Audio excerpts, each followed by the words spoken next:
Coach, before we talk about the playoffs starting Friday, first of all, on a positive note, Anthony Salters, who's our player of the week this week, an easy choice. I'm going back 2 games ago against Lower Richland where he had a kickoff return for a touchdown, a rushing touchdown, a pick 6, and 4 interceptions, which I've never heard anything like that in a single game by a kid. That's a good season for most kids. But you just told me there's even more to it when you look at his yearly stats. Lay those on me. Incredible. He had an incredible game the other night when we played at Lower Richland. He didn't hurt, too. That's the thing. That kid's got guts, and he's tough. But he's got 2 touchdown passes this year. He's got 10 rushing touchdowns. He's got 4 receiving touchdowns, 3 kickoff returns for touchdowns, and 3 pick 6s. So just, I don't know if you can be any more productive. I can't imagine anybody's ever had that combination before. Yeah, incredible. I mean, in year. one season. Happy for that guy too, because he's a true throwback. That kid brings it every single day, tough as they come. You know, he's 150 pounds soaking wet. So glad he plays for us. Yeah, no doubt. Obviously, we're all devastated by the news that Jay Washington had such a severe leg injury, done for the year, needless to say. And you know, the first thing that I think all of us thought was not that, oh, it's too bad it happened to such a great player, was how could this happen to such a great kid? Yeah, you hate that for him. You know, that's 2 fractures in a 12-month period on different legs.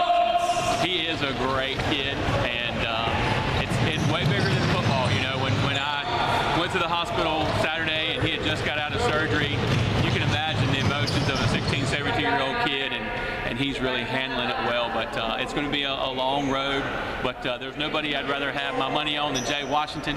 He's got a great family. He's got great support here, and we're going to get through this thing with him.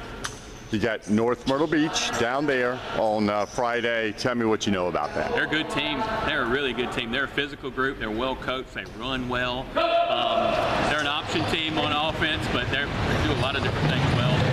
Physical on defense, that base things out of a forefront. So, and they're good in the kicking game. There's no accident that they're 9-1 and they won that region. So we'll have our hands full.